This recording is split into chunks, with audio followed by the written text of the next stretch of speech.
Kung may tumatawid na positive supply dito sa black wire kapag pinipindot natin yung button, yung test light natin, itutusok natin sa black wire at dapat habang pinipindot natin yung push button, iilaw yung ating test light. So habang nakatusok sa wire yung ating test light, isusin natin. Dapat pag pinupush button natin, iilaw yung ating test light. Subukan natin yung push button. Sige na. Kung maririnig yung mga katropa, nag-click yung ating starter relay, pero yung ating test light, hindi man lang siya umiilaw. Nakita nyo? Wala siyang ilaw.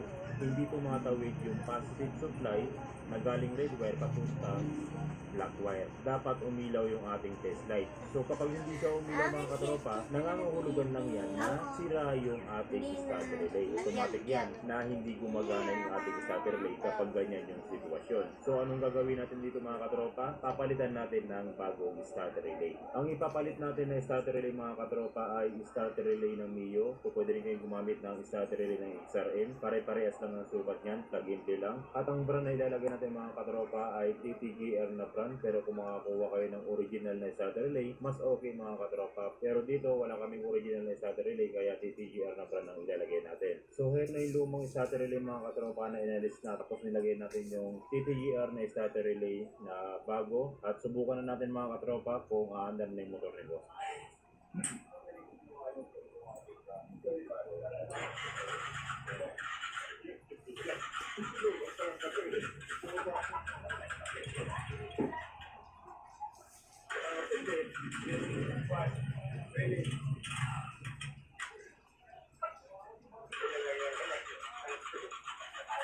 So, boss, maandar na, pero yung battery low bat, charge muna natin, ha?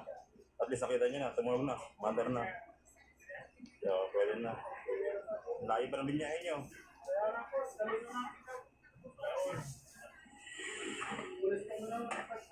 Ito, tago nyo na lang to. Hindi na makagamit.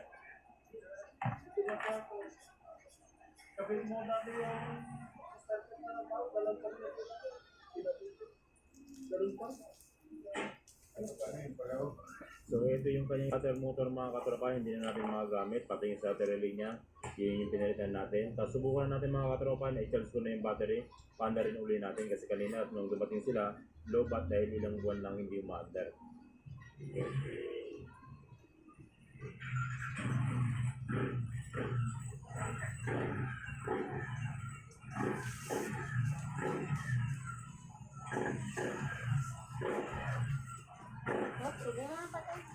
May tumutulong lang is dito, ito lang is tubig. Oo, natubigan ano. Kala ko lang is nawala na, na-stuck sa ano. Sa labas lang, isang buwan ha.